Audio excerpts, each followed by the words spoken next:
te dis, le but de cette chaîne, c'est que je sois complètement transparent avec toi. Un jour, on fera une vidéo, je t'expliquerai même la marge que fait à peu près un professionnel quand il vend des cartes Pokémon. Je te montrerai comment ça se passe quand tu as, ça c'est un bilan d'une année fiscale, quand tu as une société, etc. On va faire plein de choses ensemble. Bonjour à tous, aujourd'hui on va voir pourquoi le prix des cartes Pokémon ne peut pas baisser.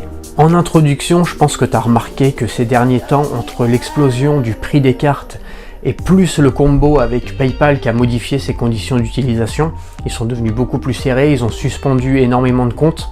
Il y a plein de gens qui sont du coup passés professionnels, qui vendent maintenant leurs cartes Pokémon sur des sites internet. Donc tu as plein de sites qui sortent comme ça, toutes les semaines il y en a un nouveau.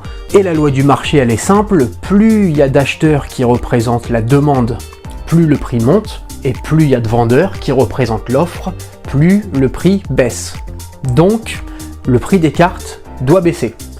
Et normalement aurait dû baisser déjà. Sauf que c'est pas du tout le cas.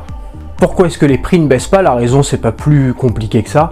Bah forcément, plus le temps passe, plus les gens achètent telle ou telle carte. Plus les gens achètent telle ou telle carte, plus cette carte-là devient rare. Et plus elle devient rare, donc plus elle devient chère.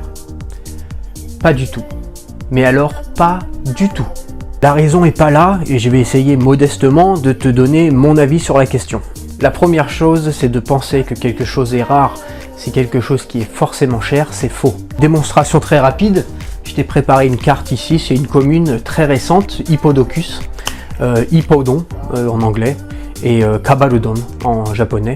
Je te l'ai dit que j'allais te donner des informations cruciales sur cette chaîne YouTube. Bon bah si je prends cette carte là qui est une commune, ça vaut peut-être 1 centime, 5 centimes, 10 centimes, je ne sais pas.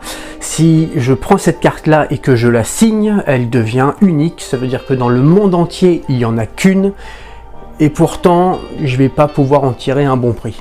Dans le même esprit, tu peux prendre cette carte, tu la mets dans la machine à laver, tu l'envoies chez PSA, ils vont te mettre 1 sur 10, ils vont te mettre juste un point vraiment, c'est comme nous quand en contrôle d'histoire géo, on avait juste un point parce qu'on avait souligné la date et marqué notre nom. Et sur le site de PSA, cette carte là en PSA 1, dans la population du monde entier, il n'y en aura qu'une seule, et pourtant ça vaut rien du tout.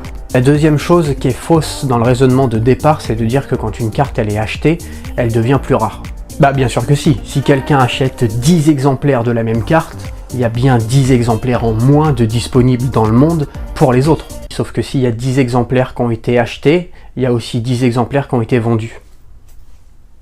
On a souvent tendance en tant que collectionneur de voir qu'une partie de la transaction, et quand on va sur notre site préféré, on voit qu'il y avait 8 quantités disponibles, on voit qu'il n'y en a plus que 6, et donc on se dit il y en a 2 en moins. Mais ces 2-là, ils sont partis quelque part. Donc il y a quelqu'un d'autre qui en a 2 en plus. En réalité, quand quelqu'un achète une carte à quelqu'un d'autre, la carte passe juste d'une main à une autre. Mais le nombre d'exemplaires disponibles reste le même. Par contre, c'est quand même valable sur les objets neufs qui ne sont plus en production. Effectivement, si quelqu'un achète un booster Team Rocket à quelqu'un d'autre, pour l'instant, il y en a toujours le même exemplaire. Par contre, s'il ouvre ce booster Team Rocket, ah bah là oui, là il y a un exemplaire en moins dans le monde entier. Entre parenthèses, les boosters Wizard, c'est meilleur investissement ever. Alors pourquoi le prix des cartes continue de monter alors qu'il y a de plus en plus de vendeurs? Le fait qu'il y ait plus de vendeurs dans un marché qui est en train d'exploser, c'est tout à fait normal et ça a toujours été le cas.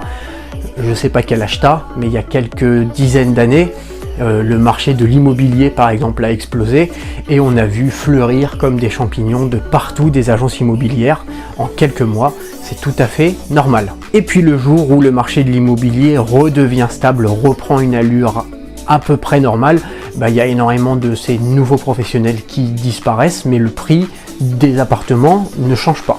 Je vais te donner une information qui est complètement perso, mais pour ma part, le fait qu'il y ait de plus en plus de vendeurs ne change absolument rien au niveau de mes ventes. Par contre, ça change un petit peu au niveau de mes achats.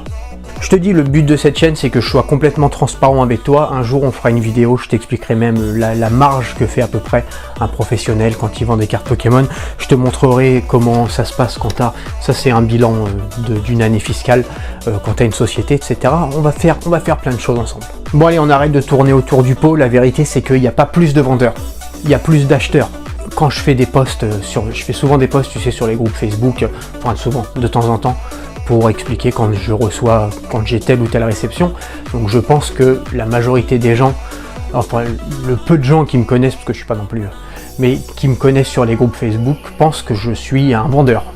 Sauf que si on regarde dans la réalité des faits, dans la réalité des chiffres, je pense que j'achète plus que n'importe quelle personne qui me considère comme vendeur.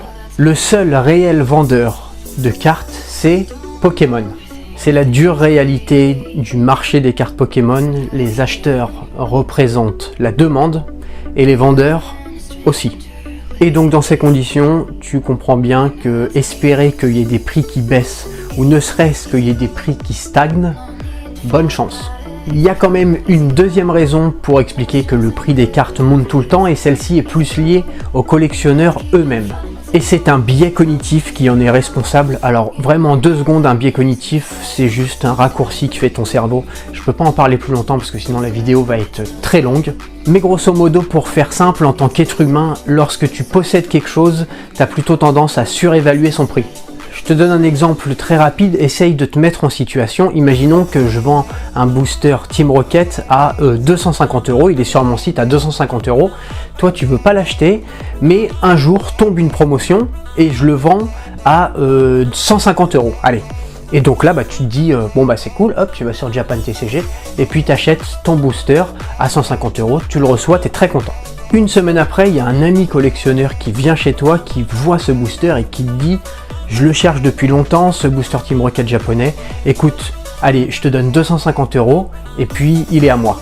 Dans à peu près 80-90% des cas, tu vas lui dire non. Et là, on se retrouve dans la même situation que l'exemple dans une vidéo précédente, c'est-à-dire qu'on a un gros problème. Dans la première situation, je te propose ce booster à 250 € et tu ne l'achètes pas. Donc tu estimes que 250 € ça a plus de valeur que ce booster. Et une semaine après, tu refuses de vendre ce booster pour 250 €, donc ça veut dire que tu estimes que cette fois-ci, ce booster a plus de valeur que 250 €. Et qu'est-ce qui s'est passé entre les deux? Bah rien. Enfin si, le booster est devenu ta propriété. Et ça change tout dans ton cerveau. Et c'est pas de ta faute. Si tu es un être humain, tu vas être sujet à ça. Tous les agents immobiliers connaissent ça, c'est très compliqué de faire vendre un bien à quelqu'un parce que la personne elle a vécu dedans, parce que c'est sa maison, parce que c'est ses souvenirs, et donc elle en veut 300 000 € alors que quand l'agent immobilier regarde le prix au mètre carré, il lui dit bah non, ça vaut 150 000, mais la personne elle a dit non, moi je veux pas le vendre à 150 000, je veux le vendre à 300 000 parce que j'estime que ça vaut 300 000. Par contre, cette même personne, si tu lui fais visiter la maison d'à côté qui est à peu près pareille, elle estimera pas ça à 300 000 parce que c'est pas la sienne. Si on rajoute en plus que contrairement à l'immobilier où tu as au moins un prix au mètre carré, là il n'y a pas de cote, du coup pour que tu vendes ta carte moins cher que ce que tu l'as acheté, c'est très compliqué. Donc du coup tu vas acheter un Dracofeu à 10 €, puis une semaine après ou 2 semaines, tu as quelque chose d'autre à acheter, donc tu vas le revendre, tu vas essayer de faire un petit peu de marge, donc tu vas le vendre 15. Le problème c'est que la personne à qui tu l'as vendu, lui va faire pareil. Donc lui il va le vendre 20. Alors pour qu'il y ait une baisse des prix, il y a 2 solutions. La première c'est d'augmenter la réelle offre, ça veut dire qu'il faudrait qu'il y ait une autre société que Pokémon qui puisse distribuer et créer des cartes, et ça c'est pas possible, parce qu'il y a une licence et que c'est protégé. Et la deuxième solution, ce serait de réduire la demande en ce moment, c'est-à-dire de réduire le nombre d'acheteurs ou le nombre de vendeurs. En fait, ça voudrait dire de réduire le nombre de gens qui s'intéressent à Pokémon. Effectivement, si du jour au lendemain, les gens laissent tomber Pokémon pour un autre animé, là, le prix des cartes va baisser. J'en suis à peu près sûr. Alors bien sûr, c'est une situation que je viens d'inventer, parce que je n'y crois pas du tout. Mais si en 2022, on passe de, je sais pas, sur la Terre, 100 millions de gens qui collectionnent les cartes. Je sais pas combien il y en a, 100 millions, 200 millions, 50 millions, je sais pas. Si on divise ce chiffre par 10, oui, le prix des cartes va baisser.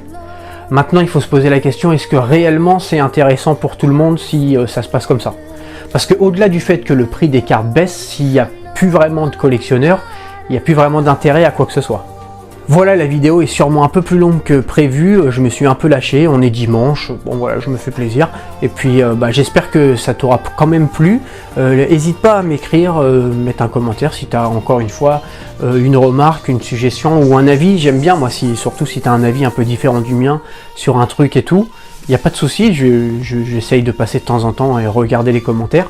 Et puis sinon, de toute façon, on se retrouve très bientôt pour une prochaine vidéo.